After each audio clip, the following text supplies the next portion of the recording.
Bom dia, irmãos. Tá ligado, né? Não? Tá, né? Muito bem. Nós vamos continuar. Nós estamos aí na carta de Gálatas. Felipe, eu vou começar do compasso 50. Compasso não. Slide 51. Sim. Slide 51. Pedi para que nós deixem suas Bíblias abertas lá no livro de Gálatas. Gálatas, capítulo 2.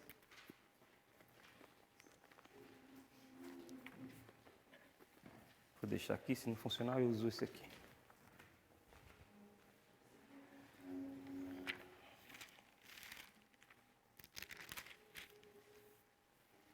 Gálatas, capítulo 2. Nós vamos iniciar aí a partir do verso 11. No mês passado, se os irmãos ainda lembram, nós encerramos aí a aula no verso 11, e daí, a partir daí a gente vai continuar. É um tema bastante pesado, a partir do verso 11 aqui. De nenhuma forma, quero que os irmãos entendam que isso tem um direcionamento pessoal, porque quando a gente toca em assuntos assim, pode ser que aflore alguma coisa. De nenhuma forma a gente está tocando em assuntos pessoais ou direcionando a mensagem da palavra de Deus usando o púlpito para isso. Então, os irmãos, e eu sou meio incisivo na hora que eu falo, né? Então, os irmãos não entendam como uma afronta a ninguém, por gentileza, tá? E se entender, depois me pergunta que a gente resolve também depois, tá? Mas não é isso que é a intenção. É que realmente o tema aqui, talvez, de todo a carta de Gálatas, é o tema mais polêmico aqui. Porque tem dois personagens, e os dois aqui têm uma importância enorme com relação à igreja do Senhor, que é Paulo e Pedro. Né? Eles são considerados lá como o alicerce da igreja. Os dois. Pedro, apóstolo em Jerusalém.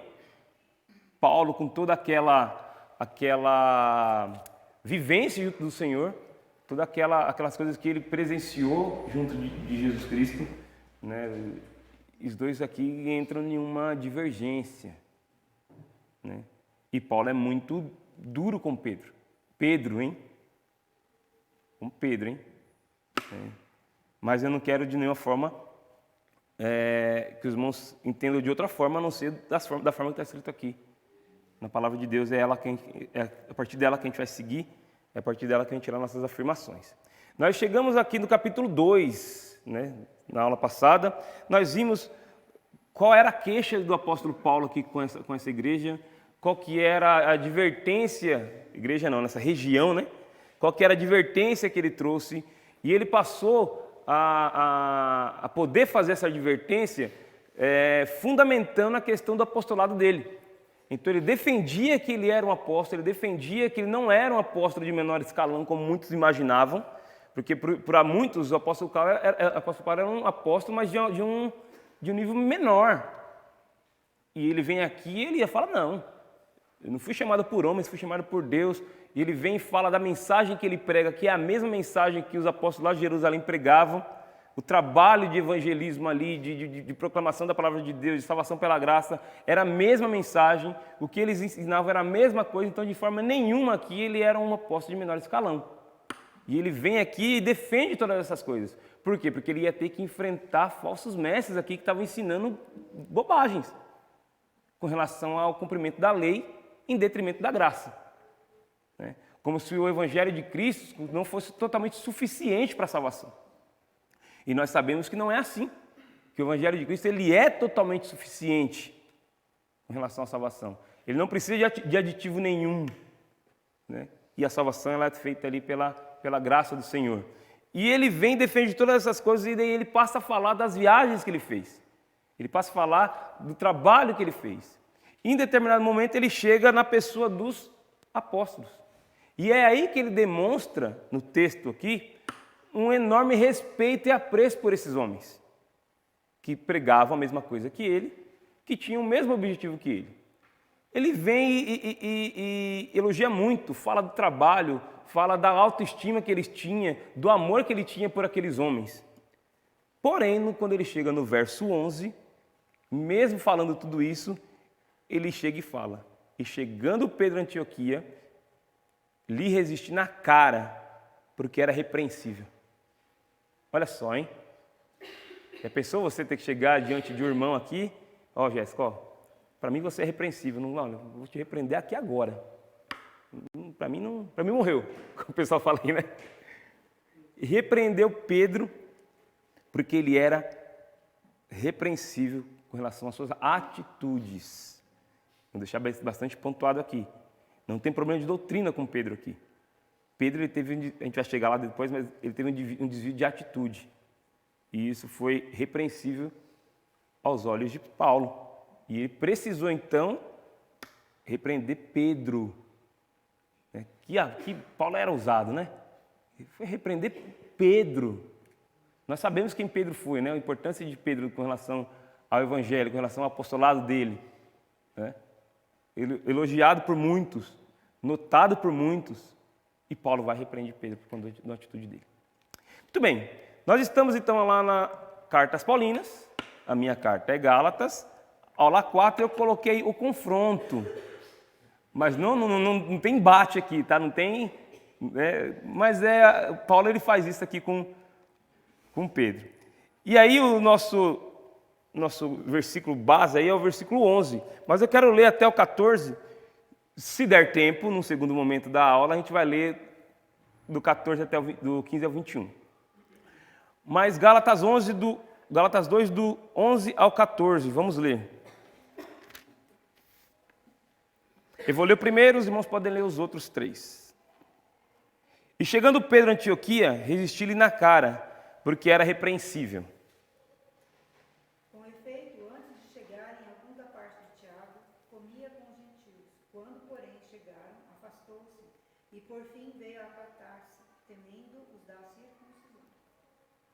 E também demais judeus dissimularam com ele, a ponto de o próprio Barnabé ter se deixado levar pela dissimulação deles. Mas quando vi que não andavam bem e diretamente conforme a verdade do Evangelho, disse a Pedro na presença de todos: se tu, sendo judeu, vive como os gentios e não como judeu, por que obriga os gentios a viverem como judeus? Muito bem. Aí termina aqui. Então os irmãos, acredito, prestaram atenção na leitura, né? O que está acontecendo aqui? Eu quero que os irmãos conversem comigo. O que está acontecendo aqui nesses quatro versículos? Primeiro, vamos partir da repreensão. Paulo fala que quando Pedro chegou a Antioquia lá, ele teve que repreendê-lo na cara. Por quê? Pode ler de novo. Porque ele agia de um jeito quando eles não estavam lá e de outro quando eles estavam. E também em relação aos gentios e judeus. Sim. Sim, tem algumas versões que dizem, que falam de hipocrisia aí. Mas qual que era a hipocrisia de Pedro? Fala que eu não faço o que eu faço, fala que eu não faço o que eu faço. Sim. O que mais? O que ele estava fazendo de tão errado aí que ele teve que tomar essa repreensão tão dura? Qual que era o erro tão grande assim?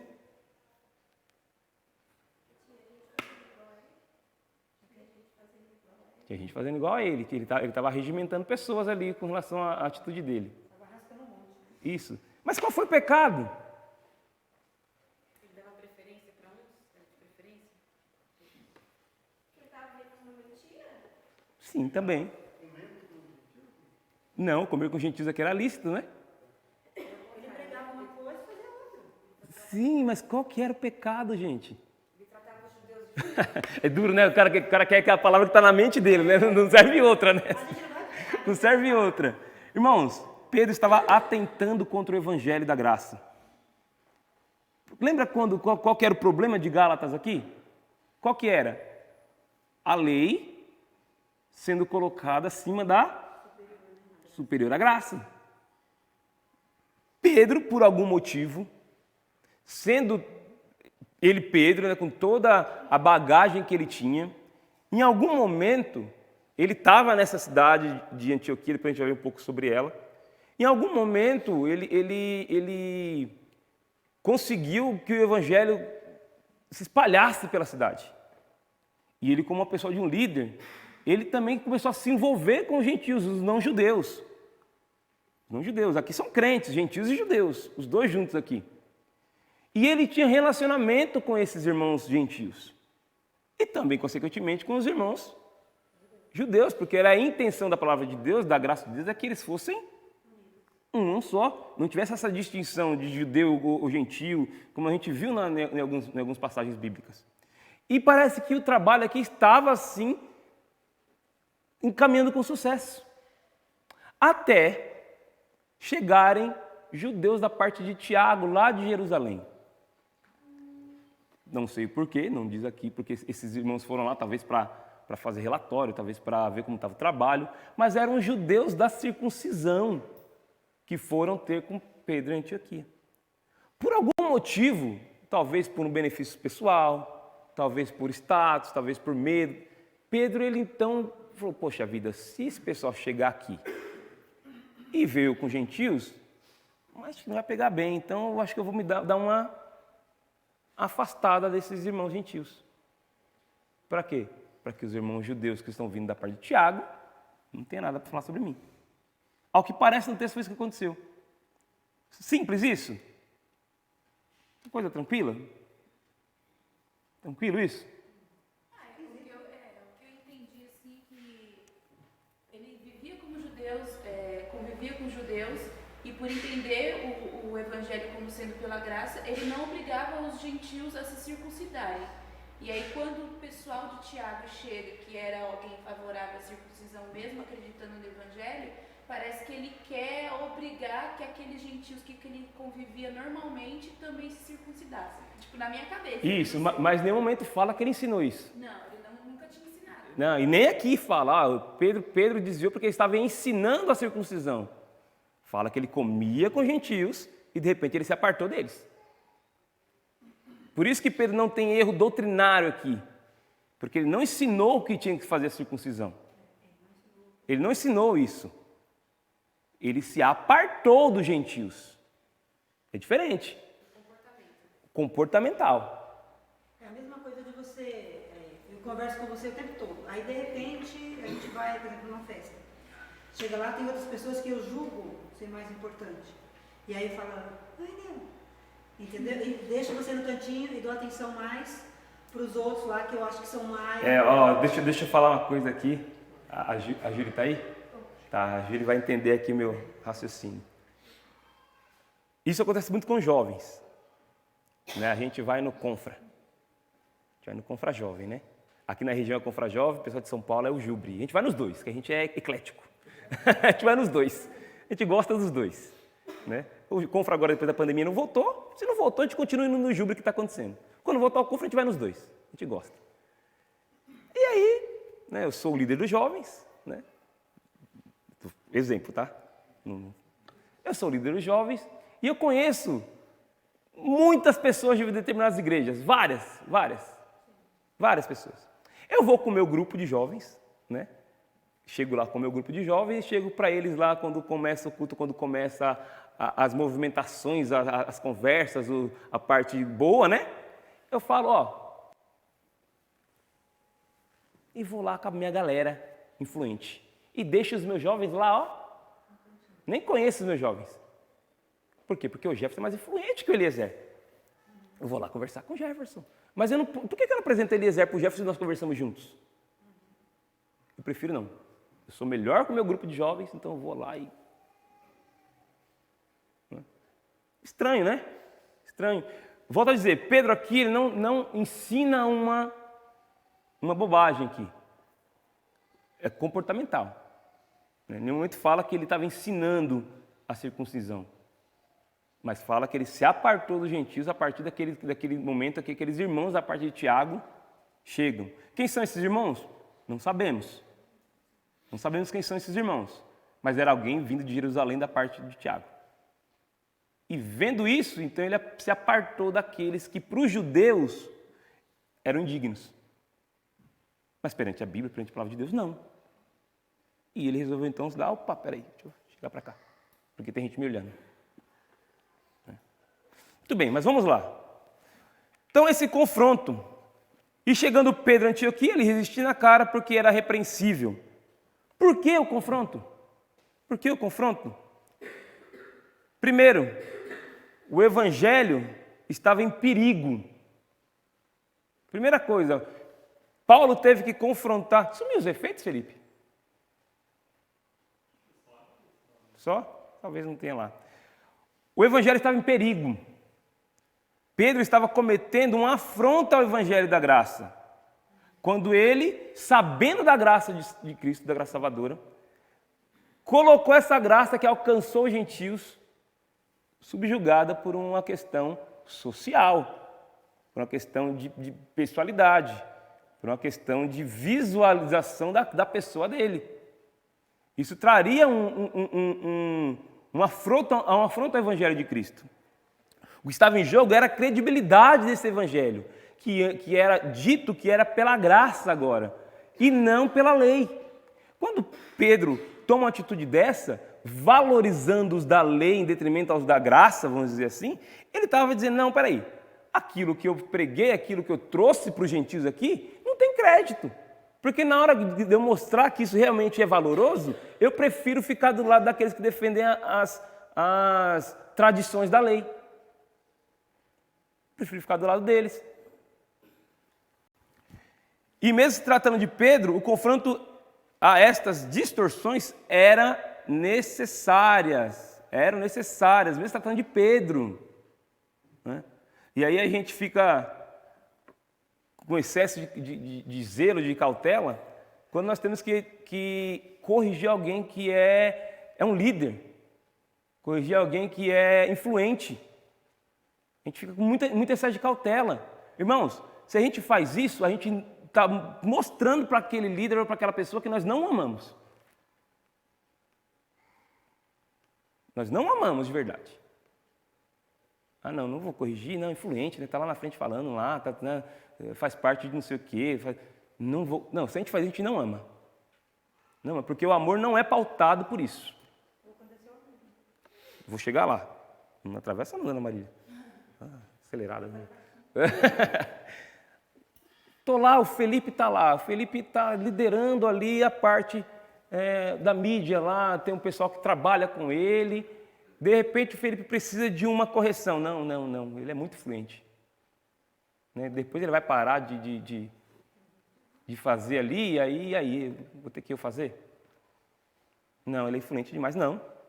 Aqui é Pedro tendo que ser confrontado com as distorções que estavam acontecendo com relação ao seu comportamento. Então, irmãos, o confronto aqui, o tratamento, ele faz parte da demonstração de amor. Ele faz parte. Então, a pessoa, não porque ela é líder, não porque ela é o pastor, não porque ela é líder de alguma coisa, não porque... Por nada. Ela fica livre das correções. Se nós, como igreja, fazemos isso, nós estamos errando. Por quê? Porque nós não estamos demonstrando amor bíblico por aquela pessoa. E o amor bíblico passa por correções mediante a palavra de Deus. Aí eu mostro que eu amo aquela pessoa. Poxa, falou uma bobagem, cara. Não é assim que se faz, é assim, ó. Ah, não, mas não vou falar nada porque o Eliezer é o filho do pastor. Não, aí eu não demonstro amor por ele. Isso não é amor bíblico. De maneira nenhuma isso é amor bíblico. A gente acha que o amor bíblico, de forma errada, não que os irmãos aqui acham, mas de uma forma geral, é aquele, não, o irmão errou, mas vamos ser amoroso com ele, não vamos corrigir não. Hã? Como assim? Isso é demonstrar amor bíblico? Ah, não, o irmão errou, mas vamos deixar passar, né? Não vamos corrigir. Será que é assim? Eu acho que isso de quem está na frente, né, que está falando, e que às vezes fala alguma coisa errada, ou até ensina alguma coisa errada, e vem alguém e corrige, ou demonstra, né, mostra onde está o erro que a pessoa falou, a pessoa que está lá na frente, na verdade, com o tempo ela vai se sentir mais amada. Eu vejo isso porque, como eu sou filho de pastor, como você me falou, né, às vezes a gente fala algumas coisas, as pessoas, mesmo sendo erradas, as pessoas deixam passar. Não fala nada, não tenta corrigir, simplesmente deixa. E aí, às vezes ele fala coisa errada mesmo, sabe? você está errado, porque você não sabe tudo, não adianta. Você é Exato. pastor, você está na frente, você não sabe tudo. E às vezes você confunde alguma coisa, você troca uma palavra por outra e você fala uma coisa errada. Entendimentos, né? Às vezes entendimentos. Exato. Então, se a pessoa chega em você e fala, você pode rever aquilo. Você pode aprender mais com aquilo. E com o passar do tempo, você vai ver que a pessoa se preocupa com você, com o seu crescimento. Eu vejo isso porque, estando na igreja, na frente, às vezes na frente dos jovens e tudo, a gente fala as coisas que o povo só ignora. E aí depois, você vai ver que você falou uma coisa errada, você fica tipo, por que ninguém me falou? Poxa, será que, sabe, eles não querem que eu cresça, que eu melhore? Porque assim, pelo menos na minha cabeça, né? A gente estando na frente, a gente aprende muito mais porque a gente está ali estudando o tempo todo para poder trazer, né, as mensagens. Só que às vezes a gente, como você falou, né? O entendimento, alguma coisa ali foi diferente. Pô, você também tem que aprender com as pessoas que estão lá, né? Todas as pessoas têm capacidade de aprender. E às vezes vem esse entendimento distorcido, mas às vezes tem a intenção de fazer. No caso de Pedro aqui, teve a intenção de fazer algo. Né? E essas intenções, elas têm que ser corrigidas. Tem que ser. Aos olhos lá dos gentios da circuncisão, talvez a atitude de Pedro foi excelente. Excelente. Mas biblicamente, não. Então, às vezes, a atitude que para um contexto social é excelente, não é a mesma coisa com relação à palavra de Deus. A gente tem que tomar mais cuidado. Às vezes a pessoa socialmente, ela é excelente, né? Naquele convívio que ela está. Mas não é assim com relação à palavra de Deus, é diferente. A palavra de Deus não manda fazer aquilo, não manda fazer diferente daquilo. Então tem que ser corrigido, tem que ser confrontado. E o confronto aqui também serve para você saber a intenção do coração daquela pessoa. Se realmente ela teve só um entendimento errado daquela situação, ou se ela teve a intenção de causar um dano. Isso tem que ser avaliado, isso tem que ser visto. E como você faz isso? Confrontando. Aqui ficou claro que Pedro tinha a intenção de ficar bem na fita da circuncisão. Está muito claro. Paulo tinha esse diagnóstico. Tanto é que ele confrontou na cara. Pedro também precisava de correções. Se Pedro, irmãos, precisava de correções, eu então, né? Muito bem. Se eu souber lhe responder. Por que na pergunta que ele faz para Pedro, ele fala, por que obriga os gentios a viverem como judeus? Então, por conta às vezes, irmãos, quando a gente lidera um grupo, quando a gente está à frente de um grupo, nem sempre tudo que é aprendido por aquele grupo são de palavras dadas, mas de exemplos mostrados. Pedro aqui, do texto, fala que ele sabia como que tinha que viver como gentil, mas ele era judeu. Ele fala, por que então agora eu obrigo ao gentil a viver como judeu? Tem uma coisa que não encaixa. Ele sabendo do evangelho da graça, que ele não estava debaixo da lei, e a atitude dele agora de se retirar da parte dos judeus, de se retirar da parte dos gentios, perdão, e se deixa eu colocar a palavra aqui, né? Se chegar, para não usar uma palavra muito forte, a parte dos judeus, mostra um exemplo de atitude. Mas não quer dizer que ele estava ensinando. Não quer dizer que ele está ensinando, mas a gente vai chegar daqui a pouco, o líder ele não é neutro. Ele indiretamente, com suas atitudes, ele mostra um jeito de se fazer algo. Indiretamente.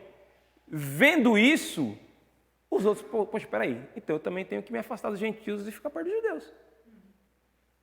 Ou eu tenho que agir como um judeu. Ou eu tenho que agir como judeu. Por quê? Porque aí Pedro vai se voltar a mim de novo. Então eu começo a agir como um judeu para ter a mão do meu líder de novo estendida para mim. Influência. Exatamente. Então os gentios se viam na obrigação de andar como um judeu para fazer parte de determinado grupo. Entendeu? É porque daqui a pouco parece que eles estão errados, né? Isso. Você está fazendo coisa errada. Fazendo coisa errada. Mas nós vamos chegar lá. Tudo bem. Então, irmãos, o que Deus espera de sua igreja? O evangelho não pode ser depreciado ou distorcido por quem quer que seja. Nós devemos nos levantar em defesa do evangelho de Cristo. Está pronto para isso? Está pronto para isso? Poxa, mesmo que seja uma pessoa queridíssima, assim como Pedro era ali, você está pronto para se levantar em favor do evangelho? Com certeza a pessoa que vai ser confrontada e corrigida, ela vai se sentir amada. Ela vai refletir. Posso entender aqui que o Pedro estava meio que em cima do muro? Assim, hora ele está gentil, hora ele é judeu, hora ele está com lado. Eu acho que não, Jefferson. Eu acho que não. Que Pedro, ele tem eu acho que é em Atos 10, se não me engano é em Atos 10, que ele tem clara de Cristo uma visão de que os judeus podiam se relacionar espiritualmente com os gentios. Aquela parte que fala da comida, de comer, tudo impuro. Então ele tinha uma visão muito clara dada por Deus de que ele deveria fazer isso.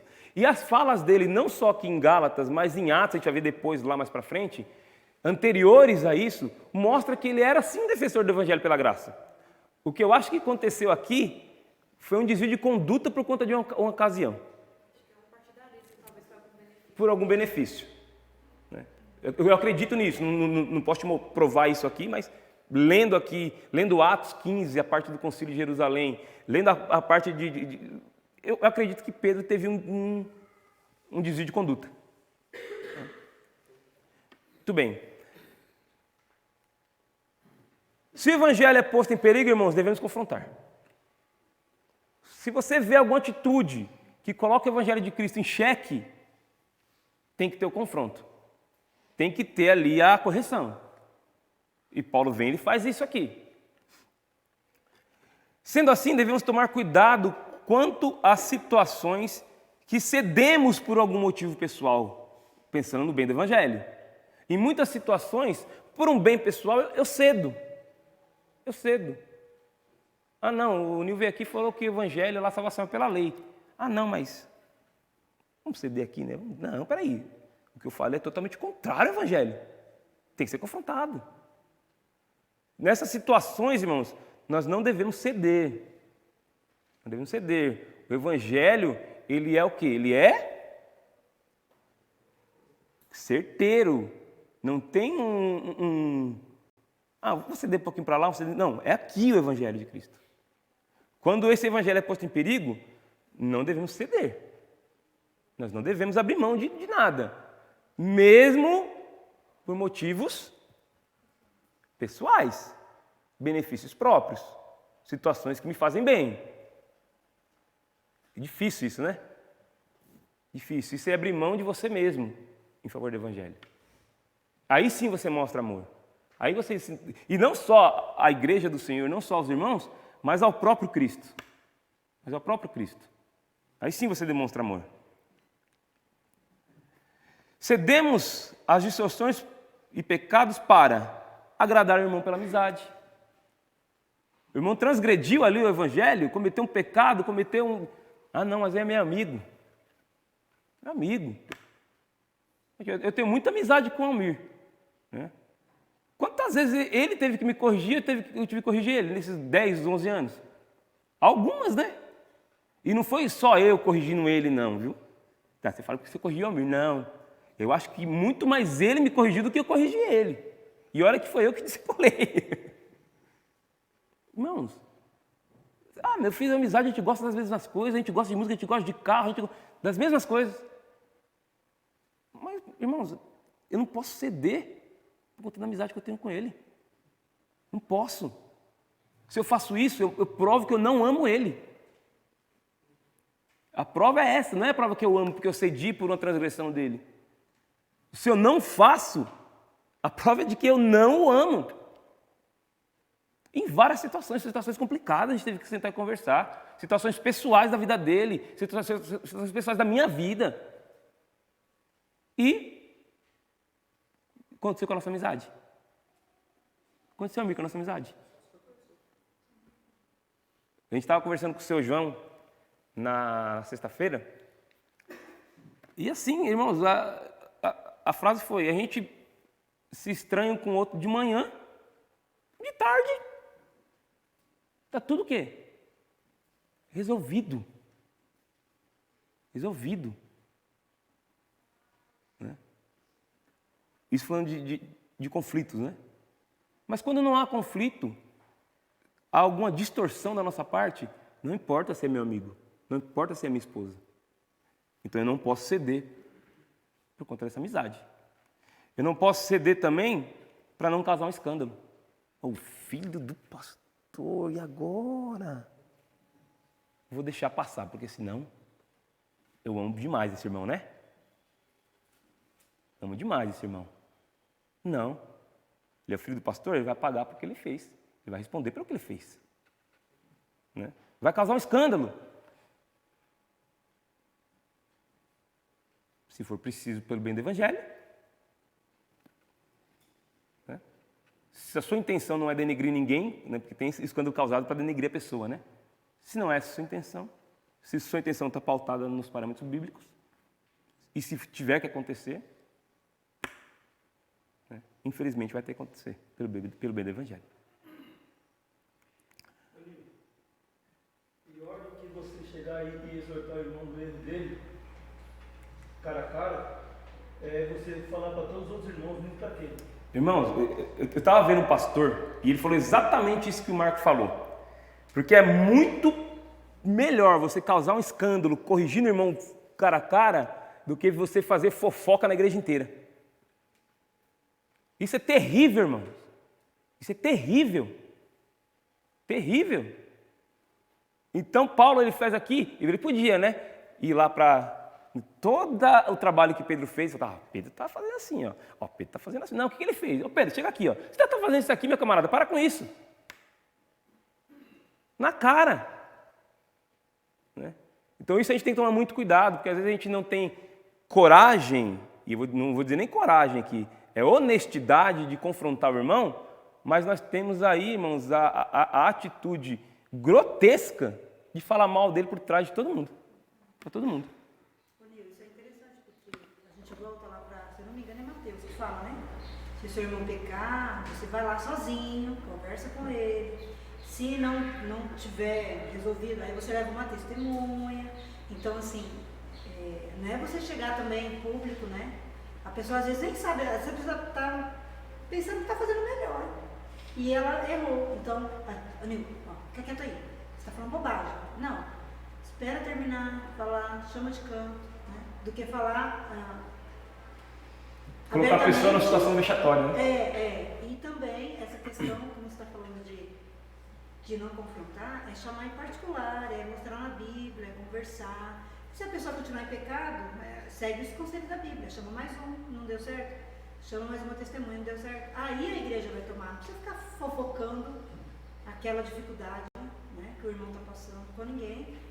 E o tornar-se público é o último passo. Isso, e mesmo porque muitas partes das coisas que a gente vai confrontar o irmão, diferente do que está acontecendo aqui com Pedro, são coisas que não são públicas. Né?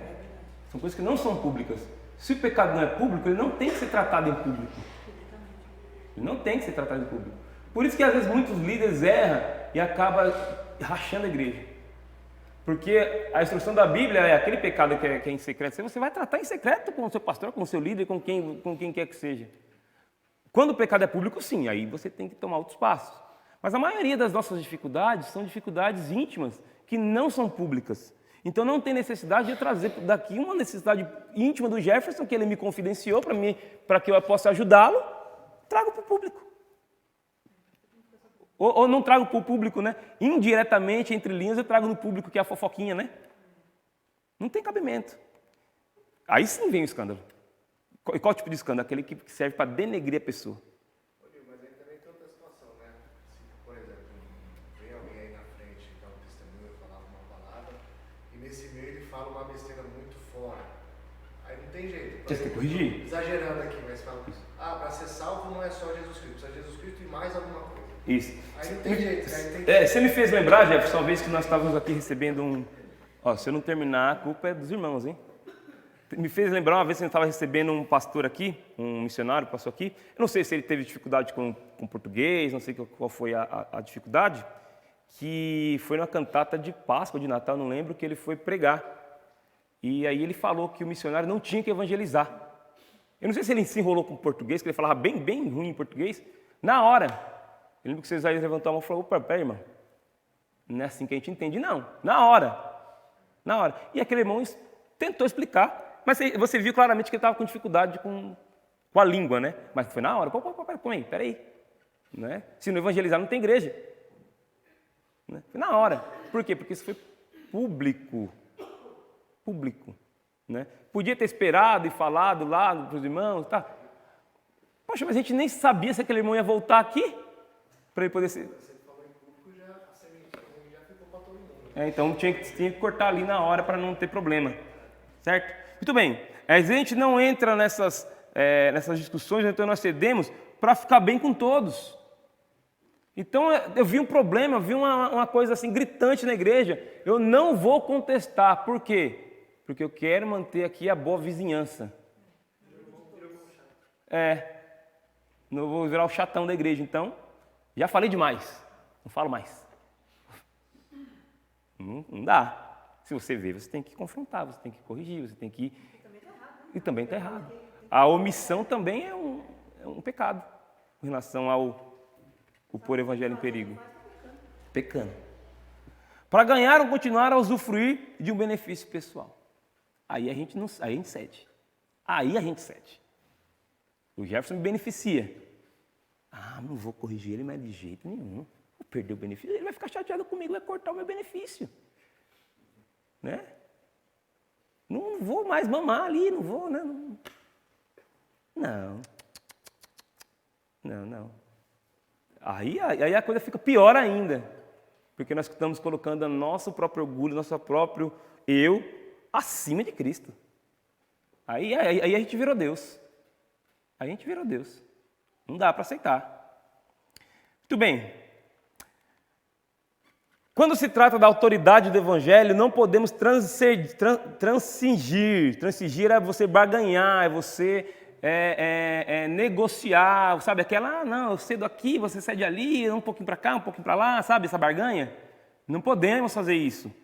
Ceder ou pôr panos quentes. A omissão não combina com o Evangelho da verdade. A omissão não combina com o Evangelho da verdade. Você está vendo um erro grave.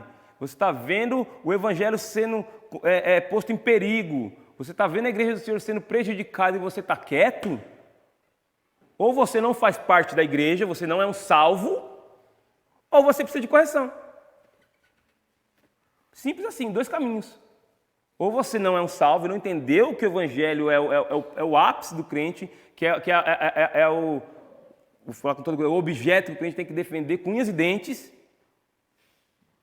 ou você precisa de correção. Sua conduta desviou. Então nós precisamos, irmãos, defender o Evangelho da verdade. Não sendo omisso, não pondo pano quente, não barganhando. O Evangelho precisa ser defendido. E a gente tem que estar pronto para isso. Porém, por que Paulo fez isso publicamente? Versículo 14. Quem está aberto aí pode ler o verso 14.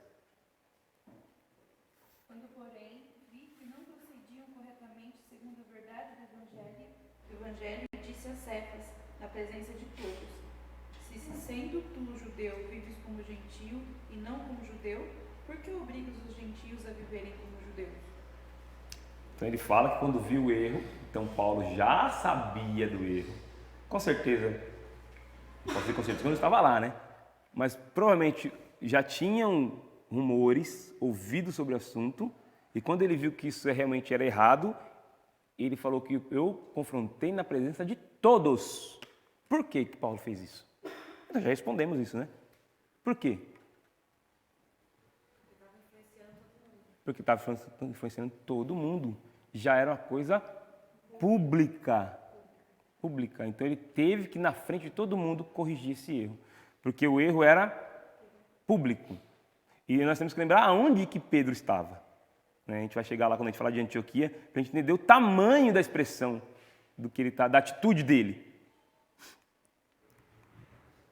Por que eu confronto? Segunda coisa, a conduta de Pedro era reprovável, hipocrisia. Ele já vivia como um gentio e obrigava agora o gentio a viver como um judeu. Com suas atitudes mostrava isso. Era hipocrisia e isso não combina com Cristo. Isso não combina com Cristo. Por isso que teve que ser confrontado com relação à sua, de acordo com a sua conduta. Ele teve que ser confrontado. Opa, passei demais. O caso aqui é que Pedro vinha comendo com os gentios, tendo comunhão com eles em Antioquia, até a chegada de alguns judeus convertidos. Quando essas pessoas chegam, Pedro começa a se afastar dos gentios com quem andava, para ficar apenas com aqueles que eram judeus. O erro está aí. Essa é a hipocrisia, que ele já fazia o contrário antes. E ele sabia que não tinha problema com isso. Essa atitude deu a entender que a maneira correta de se viver era a vivida pelos judeus cristãos, que ainda guardavam muitos preceitos da lei de Moisés. Então a atitude dele deu a entender para os outros que realmente o jeito certo de se viver era como os judeus. Por isso a pergunta de Jéssica foi de que o povo vendo isso, aqueles irmãos vendo isso, poxa, então eu tenho que também agir como um judeu. Né? Só que Pedro já comia antes com os gentios. Hipocrisia. Hipocrisia. E por conta disso ele teve que ser confrontado. Por conta disso ele teve que ser corrigido. Pedro teve um desvio de conduta que poderia levar a sérios danos ao Evangelho. Porque se eu mostro agora que pela minha conduta o correto é eu preservar a lei, então a graça de Cristo não é um dano enorme para o Evangelho, por conta da conduta dele. E aí, para a gente entender o tamanho desse dano, vamos entender onde ele estava. Na Bíblia tem duas Antioquias, né? A Antioquia da Pisídia, que não é esta, e esta aqui é a Antioquia da Síria. Lembra da Síria? Síria era o quê? Era uma grande potência. E ele estava aí nesta Antioquia da Síria, a capital, a terceira maior cidade da época. Eu nem sei qual que é hoje a terceira maior cidade do... Não sei, não tenho essa informação, né? Mas ele estava numa cidade como São Paulo. Uma cidade maior que muitos estados, muitos países. Teve a vez que a gente estava, os filhos Marcos vieram para cá, e aí eles trouxeram um colega para passar as férias aqui. E aí a gente, vamos levar eles no Hopi Hari. Como a gente estava de bobeira, vamos lá comprar, né? Vamos lá no Hopi Hari comprar. Pegamos o carro, pegamos a Bandeirantes e aí daqui a pouco eu vejo o Lucas dando risada atrás e tal. Eu falei, o que foi? O rapaz está perguntando para que país que a gente está indo. A gente não tinha nem saído de São Paulo. Né? Então, uma cidade grandiosa, uma cidade que era a terceira maior da época, concentrava diferentes povos. Então não tinham só judeus. Então tinham diferentes povos, como uma grande cidade que nem hoje tem. E esse evangelho chegava para esses grandes povos pelo trabalho de Pedro. O evangelho chegava para esses povos. Sendo assim, a cidade tinha um papel significativo na história da igreja. Porque miscigenou a igreja. Tinha judeu, tinha gentio, tinha outros povos, tinham sírios, tinham persas, tinha outros povos ali naquela cidade fazendo parte da igreja. Então aquela cidade ela tinha um papel significativo e era onde Pedro estava. Era a cidade com a maior concentração de crentes gentios de todo mundo. Então, para essa grande concentração, teve um prejuízo com a atitude de Pedro. Entendeu o tamanho aqui da atitude dele, o tamanho do dano que ele podia ter causado? E por isso que Paulo, observando tudo isso, que visão de Paulo, né? Visão global de tudo que estava acontecendo ali. Espera aí, tem que corrigir. O que estava em jogo aqui era a unidade da igreja. Ia causar uma divisão entre um povo e outro povo. A gente vê isso muito em Coríntios, em que fala que tinha uma divisão entre pobres e ricos. É isso, né? Ricos e pobres. ao ponto dos ricos chegarem primeiro, eles tinham o costume de comer juntos, de chegarem primeiro, comer tudo e deixar os pobres sem nada. E o apóstolo Paulo, ele fala, não, espere uns pelos outros para comer. Olha o que ele teve que corrigir, por conta de uma quebra social. E aqui também poderia acontecer uma quebra social de etnia também. Tal povo, tal raça, Pedro fica para cá, gentios fica para cá e está quebrada a igreja. Quando você fala dessa visão global, se a gente for trazer para nós hoje, então seria errado se a gente pensasse que algo que acontece aqui na igreja ficaria só na igreja. Porque se tratando de uma cidade pequena como a gente está, às vezes a gente acha que algo que vai ficar só aqui e quando a gente vai ver a cidade toda sabe. Se for uma coisa pública que não foi tratado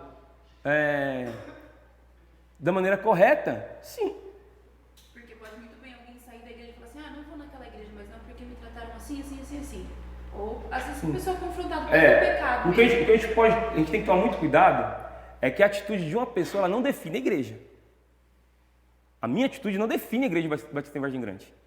Não define. Pode ter acontecido? Pode. Agora, o que é perigoso, e irmãos, não adianta a gente falar que o líder o líder é alguém que nem a gente aqui. Não adianta, isso aí não cola. O líder ele tem mais influência que eu. Né? Se a liderança começa a ter uma atitude reprovável, repreensível, e é público, vai se espalhar. Vai se espalhar. Não tem como. Né? Nós estamos numa cidade de 50 mil habitantes. Né? Eu andando atravesso a cidade. Né? Todo mundo, se você fala, aquela igreja lá naquela trave, todo mundo conhece. Pode não vir, mas já passou e viu. A gente tem uma placa ali com não sei quantas de potência de luz ali e ilumina tudo. Todo mundo viu. Né? E nós estamos aqui há 30 anos. Será que o pessoal não sabe que tem igreja batista aqui? De repente, o nosso tratamento aqui público não é bom. Não teve um tratamento bom. Vai se alastrar. Mas o testemunho para um não crente lá fora, individualmente pesa? Exatamente. Mesmo que não seja... Exatamente, pesa. Porque quem está aqui dentro sabe que não é aquilo. Sim. Mas se uma pessoa sofreu algo aqui dentro e sair e falar, Com certeza. vai detonar. Por isso a gente tem que tomar muito cuidado com os tratamentos, com os confrontos. Né? Por mais que aquela pessoa saia e fale o que quiser falar, se nós temos convicção da palavra de Deus, nós temos como nos defender. Agora, se a pessoa sai, chega lá, ela pode processar a igreja, inclusive. E vem aqui, a gente não tem como se defender porque a gente não sabe os parâmetros da palavra de Deus? É isso que eu ia falar, o confronto tem que ser feito dentro da palavra, né? Dentro da palavra. Não é o que eu penso, o que eu acho, o que eu quero, é a palavra Isso, de Deus, dentro que da é palavra. a regra, né? Exatamente. Muito bem. O que Pedro mais... Eu acho que eu coloquei um U a mais aí. Pedro, mais para frente, na Assembleia de Jerusalém, que é o Concílio de Jerusalém, ele reafirma sua convicção primária. Por isso que eu disse que Pedro ele não teve um problema doutrinário, assim, de conduta. A prova que o confronto não prejudicou sua doutrina e nem seu relacionamento com Paulo, porque os dois estavam juntos no Concílio de Jerusalém. E lá no Concílio de Jerusalém, o próprio Pedro, ele reafirma a salvação pela graça em detrimento da lei. Né? Vamos abrir lá em Atos 15? Rapidinho, que o meu tempo já está indo embora ali.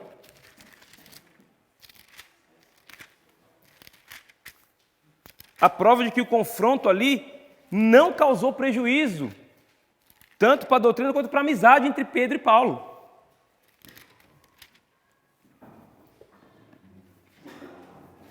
Quem achar pode ler para mim, a partir do verso 6. Congregaram-se, pois, os apóstolos e os anciãos para considerar esse assunto. E havendo grande contenda, levantou-se Pedro e disse-lhes: Homens e irmãos, bem sabeis que já há muito tempo Deus me elegeu dentre vós para que os gentios ouvissem da minha boca a palavra do Evangelho e crescem. Isso, pode segurar, já é o suficiente para a gente, né? Deus me separou para quê? Para que os gentios ouvissem e crescem. A gente entende que essa parte aqui, de Atos 15, ela é posterior a Gálatas. Então, provavelmente aqui, não teve dano ali com relação ao confronto de Paulo com Pedro. Tanto é que aqui ele reafirma aquilo que realmente ele acreditava. Então, às vezes tem esse medo, né, de prejudicar, sabe, não vai ser a mesma coisa. Não é isso que está escrito aqui. Tanto é que Pedro e Paulo está aqui com Barnabé. E se a gente for ver lá em Gálatas, Barnabé também se bandeou para o lado de Pedro, com relação à atitude. No capítulo, não sei se é no verso 14, não sei, isso, dissimulou junto. Né? Mas agora eles estão juntos aqui. Teve uma discussão, teve ali uma assembleia, né? Uma assembleia quente, né? Pedro se levantou e ele colocou ordem. Irmãos, é assim, assim, assim. Então ele tinha convicção daquilo que ele acreditava. Ele tinha convicção. E o confronto de Paulo não provocou nenhum tipo de dano, pelo contrário, reafirmou aquilo que ele tinha como convicção primária. Preciso ter maturidade também. Isso. O que Deus espera de sua igreja? Que ela não coloque as amizades e relacionamentos interpessoais acima da verdade do Evangelho. Se isso acontece, ambas sucumbirão. Perderemos o privilégio das duas, de viver na verdade e de viver em amizade com o meu irmão. Se isso acontece, nós perdemos os dois, irmãos. Os dois. A amizade se vai e a nossa proximidade com o Evangelho da verdade também se vai. O que tem que ser colocado em primeiro lugar, então?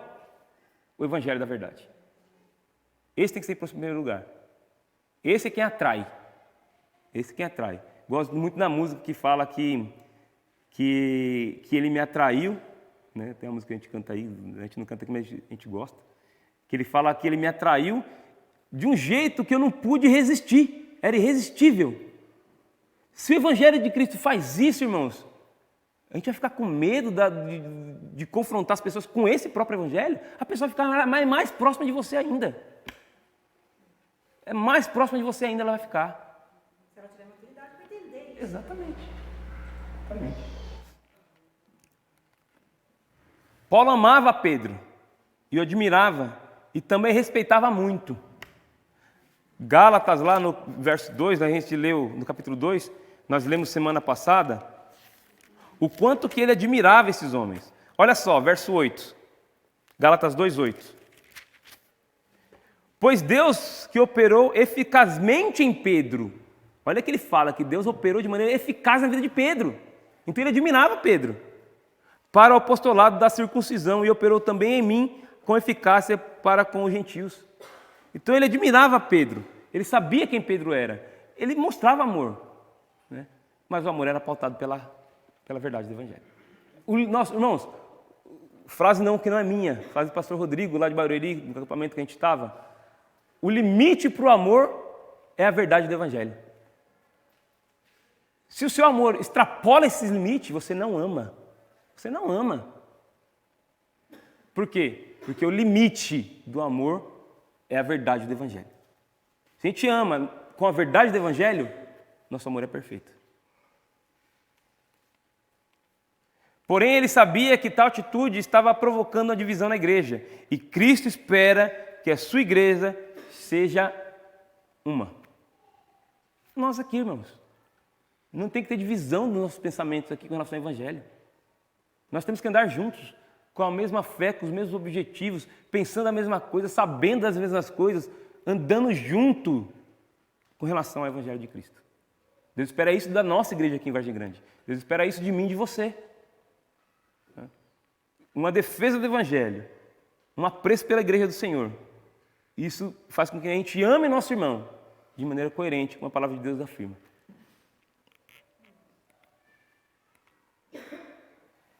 Era necessário o confronto quando o medo é maior que o compromisso. Pode ser que Pedro teve um medinho ali, né? Teve medo ali, poxa, o pessoal está vindo da parte de Tiago, o pessoal de Jerusalém, vai me ver aqui sentado junto com os gentios. Eu acho que melhor eu... Né?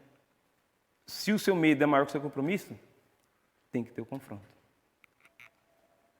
Pedro demonstrou um grande medo de desagradar determinado grupo.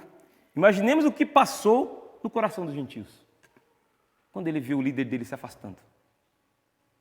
Aquela pessoa que exortava, que ensinava, que pregava, de repente, Imagina o que passou no coração daqueles irmãos gentios. A pessoa do líder não é neutra.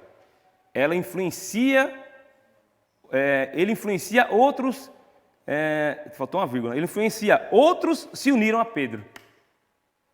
E aí a gente pode ver no verso 13 que o Dudu lembrou de nós, que outros foram também dissimulados com ele. Por quê? Porque viu ele fazendo. Ah, Nil, mas o povo tem que ter sabedoria, né? Irmãos, peraí, né? Peraí. A gente tira então a responsabilidade do líder, é isso? É isso? Não. Se a gente ficar nessa utopia que todo mundo é altamente desenvolvido para não cair nessa, a gente está entrando numa... Não acontece isso. Aqui na nossa igreja de 50 membros não é assim. Imagina na cidade, que era a terceira maior do mundo. É uma utopia a gente achar que está todo mundo batendo no teto da espiritualidade. Por isso que o líder não é neutro. O líder, como o pastor falou semana passada, eu acho, ele tem que ser o mais experiente do grupo. Ele tem que ser o mais doutrinado do grupo. Ele tem que ser o mais bíblico do grupo. Por quê? Porque se ele andar por caminhos de conduta diferente, ele vai levar um monte de gente junto com ele. Ah, mas todo mundo tem que ser espiritual. Tem, mas não é assim. Quem dera. Não é assim. Tem gente que está aprendendo. Novos convertidos. Pessoas que talvez não exercitam a sua espiritualidade. E o líder ele tem responsabilidade sobre todos esses. Sobre o mais espiritual e sobre aquele que começou agora. Imagine nessa cidade quantos novos convertidos tinham. A gente está falando aqui, irmãos, do ápice do Evangelho. Do ápice do Evangelho. Imagine quantas pessoas no dia eram convertidas. E de repente o líder dizia conduta. A pessoa visualiza, não, pô, tem que fazer isso também. A pessoa do líder, irmãos, não é neutra. Não é neutra. Ah, ele é um crente igual a nós? Eu vou te dizer, se posso estar errado, que não também. Ou você tem um chamado para ser líder, para ser o pastor da igreja? Tem um chamado para ser o pastor da igreja? Eu não. Então isso já me diferencia dele. Então ele não é neutro. Então ele não é neutro. Então as atitudes dele, ele vai prestar conta. Ele vai prestar conta. E quem dera que tenha um outro líder que possa aconselhar o líder de determinado lugar. Porque ele também está sujeito, como Pedro, a ter um desvio de conduta. E aí, quem que vai aconselhar esse homem? Por isso que é importante o relacionamento entre as igrejas. Por isso que é importante a comunhão entre as igrejas. Porque, poxa vida, se eu sou um líder de uma igreja, se eu sou um pastor, vejo um outro pastor ali, se eu tenho comunhão com ele, eu posso falar, poxa, não é assim não que você tinha que estar fazendo. Agora, se eu sou separatista, não tenho quem me corrigir, que eu sou o líder, vou ser o líder de mim mesmo. Hã? Ia falar? Não? Você fez assim, achei que você... Eu vejo também esse texto é bom para o próprio líder, né?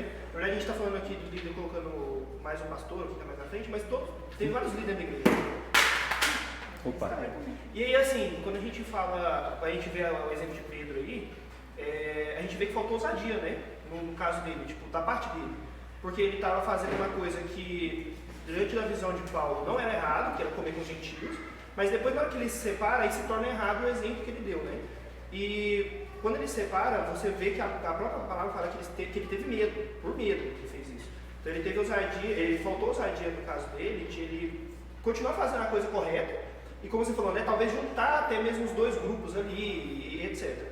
E quando a gente vê lá em Efésios, que está falando da armadura, né, do Espírito, está falando da palavra de Deus, da de salvação e tudo isso, depois de que Paulo traz todos os equipamentos ali, né, ele fala, olha, orem por mim, para que eu tenha ousadia de usar isso que eu falei para vocês para pregar o Evangelho. Porque assim, Paulo está falando com os gentios, trazendo o Evangelho da graça, né, e tentando juntar tanto os gentios na graça, quanto os judeus na graça, quanto os gentios, mostrando que não é a lei que salva, é a graça mesmo. Né? Então ele tinha que ter realmente uma ousadia, e como ele teve ousadia de falar com Pedro. Exatamente. E às vezes a falta nos líderes, isso é interessante que você falou, né? O líder tem que ser o mais preparado para ter ousadia realmente, de pegar e falar assim, ó, esse aqui é o correto. Não interessa o que você pensa, ou o que você pensa, o correto é esse aqui. Então os dois têm que pensar do jeito que é o correto. Não como eu penso, né? Mas como a palavra diz. Né? Exatamente. E o que Deus espera dessa igreja, então? Quando as questões são triviais, sabe aquelas questões? Podemos ser flexíveis. Ah, eu chego aqui. Quem que coloca as cadeiras aqui? Ah, não. Coloca a cadeira 6, tem que ser 8. Eu não quero. Ah, mas que diferença faz de pôr 6 para 8? Então eu posso ser flexível. Né? Ah, eu vou na casa, eu brinquei com a Nayara outra vez, né? Vou na casa da Nayara lá, eu tenho que tirar o sapato para entrar lá. Ah, tudo bem, eu tiro. Trivial, coisa... Né? A casa dela, ela que manda, eu tiro o sapato e entro. Continuo comendo lá do mesmo jeito, sem sapato. Chego lá e ainda tem um chinelinho para mim ainda. Tranquilo. Porém, quando estiver em jogo a verdade do Evangelho, não devemos ter medo do confronto. Não devemos. Quem quer que seja. Quem quer que seja. Irmãos, eu acho que eu parei no slide 60 e alguma coisa, né, Felipe? 77. Eu tenho 76. Falta só 10. Eu vou parar no meio. Porque não vai, não dá tempo, já foi. E era o 76 para hoje, tá? Cheguei no 56, 57. Vou parar aqui. Tá? Depois Paulo ele começa a fazer uma outra tipo de defesa, explicando tudo aquilo para Pedro, colocando base no confronto dele, na exortação dele. Mas infelizmente não vamos conseguir hoje. A gente vai para a próxima. Acho que eu vou pedir para o pastor para a gente rever essa questão desse tempo, porque está muito complicado. Acho que o Almir está sofrendo com isso, né? Talvez os irmãos nem lembrem que eu falei mês passado, para a gente possa pensar num jeito diferente, até para a gente dar conta da carta inteira. Vamos orar? Eliezer. Grandioso, poderoso Deus, agradeço ao Pai por essa mensagem que o Senhor nos trouxe. Agradeço porque o Senhor tem habitado nosso meio e tem nos ensinado, a Deus. Eu te peço, Pai, que nós possamos ter o coração aberto, a mente aberta também, e que nós possamos, Senhor, conforme a Tua Palavra diz, renovar nossa mente, que nós possamos estar olhando para a Tua Palavra, aprendendo, Senhor, estudando e crescendo cada dia mais. Que em momentos, Senhor, necessários, o Senhor possa nos trazer ousadia e que nós possamos, ó Deus, de acordo com a Tua Palavra, viver, Senhor, aquilo que o Senhor tem para cada um de nós. Ó Deus, eu te peço que Ele esteja abençoando mais uma vez o restante desse culto, que nós possamos, ó Deus, ainda estar prestando, Senhor, nosso louvor a Ti, seja com o nosso corpo, nossa boca, Senhor, nossa vida. Que nós possamos estar ainda durante este dia nos preparando também para o culto à noite e que, Senhor, com a Tua graça, Senhor, esteja nos trazendo à noite para poder, mais uma vez, aprender de Ti, mais uma vez, ó Deus, trazer o nosso culto a Ti. É isso que te peço e agradeço nesse momento, em nome de Jesus Cristo. Amém.